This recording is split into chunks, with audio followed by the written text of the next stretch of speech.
Hey, what's going on, guys? Silent here, back with another video, and today we're just going to be talking real quick because I said I'll make a video about this, about the Alienware Aurora R8 1 year later. Now, it's been pretty close to a year. It's been about 9 months since I bought it, and for me personally, things are not that good, and I will explain why in this video. I'm going to try and keep it short, sweet, and to the point. There is a lot to go over about it.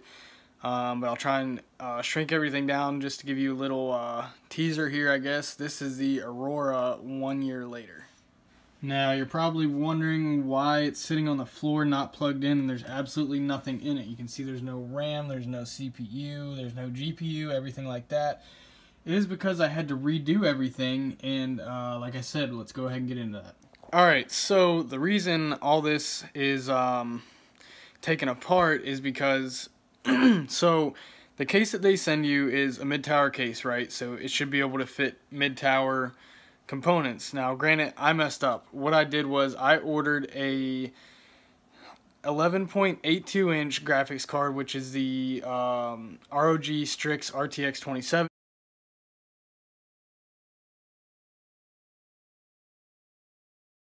I wanted to replace it with the one in there because the one that they send you in this PC is absolute garbage.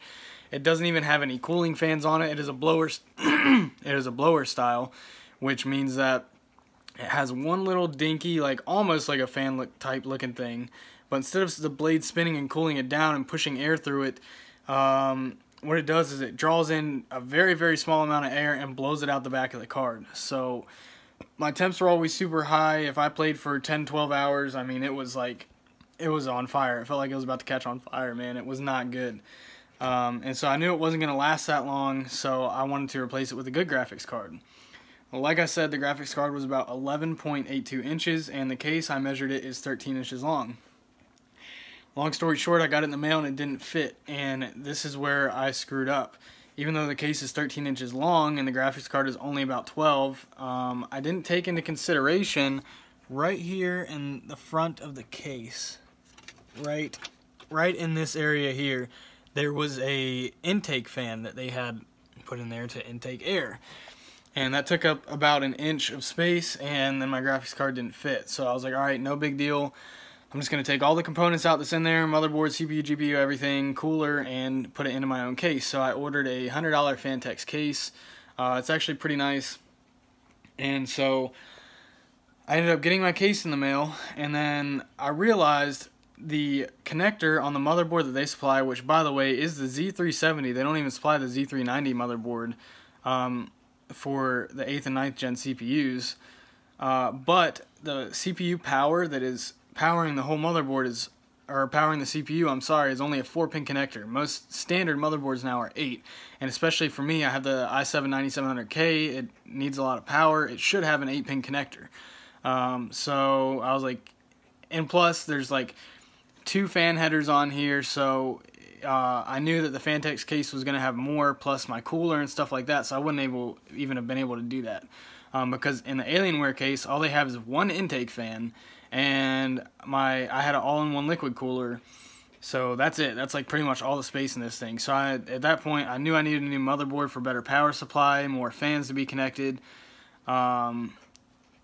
And so I said, okay, I went out and bought a $240 ROG Strix Z390 motherboard. So I got that, and then I was like, alright, I'm going to go ahead and transplant everything in my own case. I got my case, I got, what did I just say, my motherboard, and then I realized I need a new power supply, because I will throw up a picture right now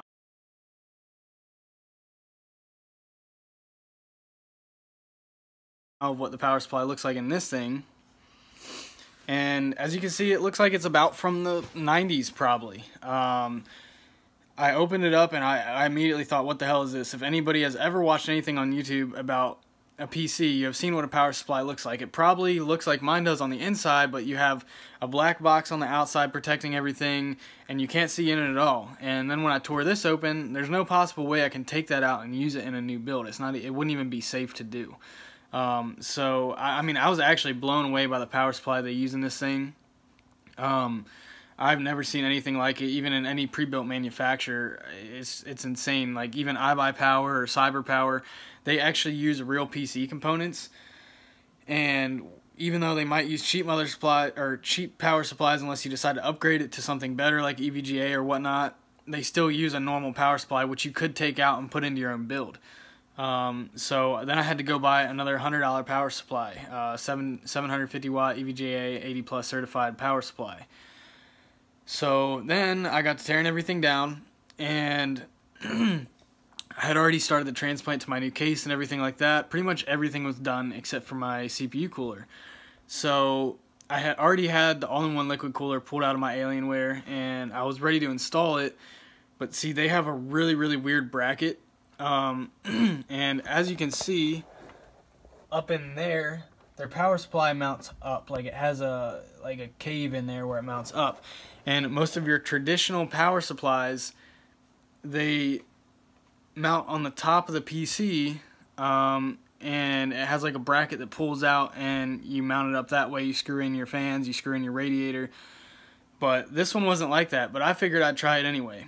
And there was absolutely no way for me to get that in my new PC case. It's just the weirdest freaking thing I've ever experienced. And the only way you could have actually got it to work was to rig it and you could use like zip ties and mount it to the top of my case, but that's not really sufficient either. That's ridiculous. So what I did was I had to go back out to Best Buy, and I bought a Corsair H100i all-in-one cooler. That was another $140. So all in all, I had to spend an extra $500. Now granted, I'm the one that screwed up with my PC card, or my graphics card. I should have taken into consideration that there was a fan in the front and that took up about 1 inch of space, which was the only leeway I had.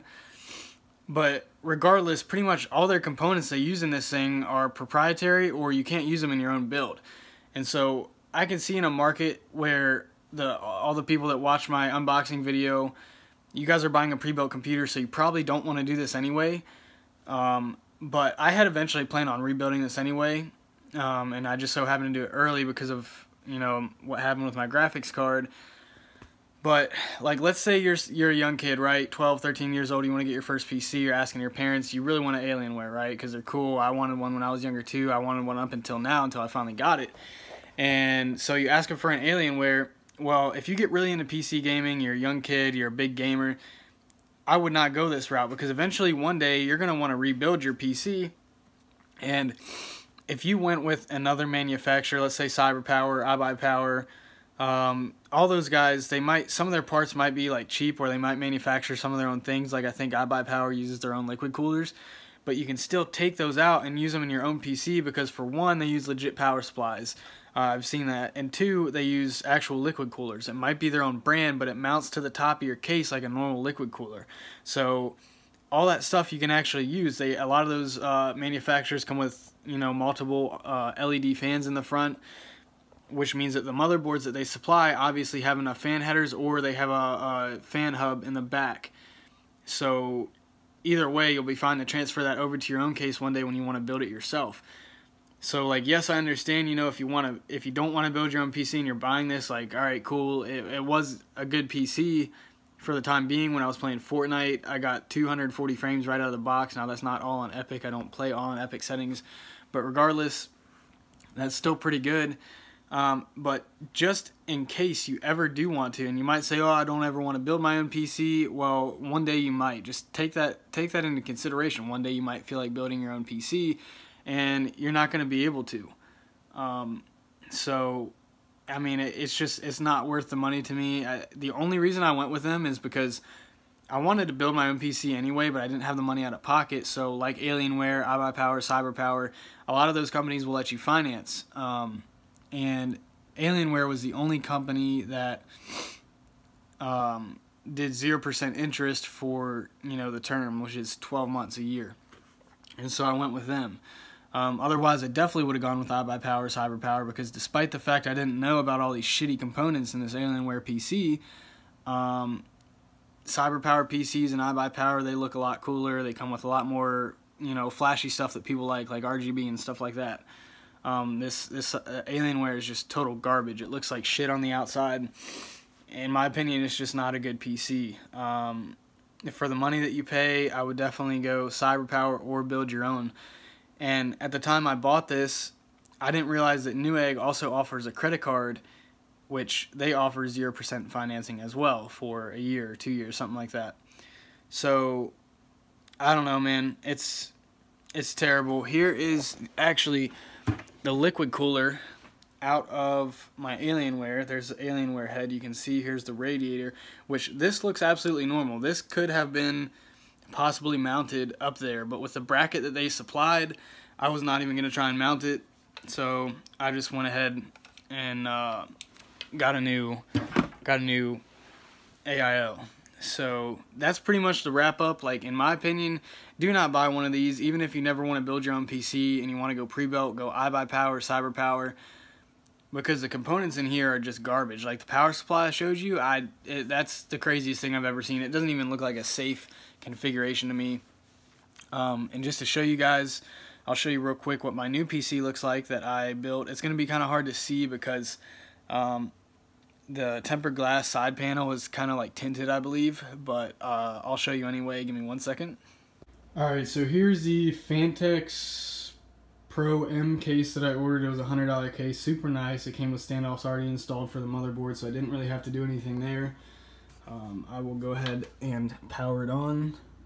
So as you can see, my Corsair H100i liquid cooler, the ROG Strix Z390E gaming motherboard is definitely a nice motherboard. The little etched infinity mirror over there, plus the ROG Strix logo, looks super nice. I also have the graphics card set up with that is a ROG Strix RTX 2070, which I have set up with the Aura Sync, which means when my PC fully turns on and whatnot, that graphics card and my motherboard will be synced together as far as the lighting goes. I believe they're syncing now, actually. They're staying the same color. Corsair obviously won't sync because it's Corsair and not ROG. But I'm definitely not done yet. I used the shitty RAM sticks out of the Alienware PC, which is another thing. Their RAM sticks are like paper thin, so you're not going to be able to see it through this tempered glass side panel, but they are like super thin, and they're not worth a crap. So I'm going to get probably Corsair Dominator Platinum RGB RAM sticks, probably 16 to 32 gigs, somewhere in there, 3000 megahertz. Change that out, and also I'm going to get probably the Corsair, a couple of the Corsair 120mm fans with the lighting node kit. And so all my Corsair products, being my AIO, my RAM, and my fans, will be synced together, and then my ROG motherboard and ROG graphics card will be synced together as well with the lighting. So it's going to look super cool. Eventually I'll do an update video on that, but I mean, that's pretty much everything, guys. Like I said, just do not buy Alienware. Total waste of money. Just build your own or go with a different brand. That's it. Have a good day, guys. Bye.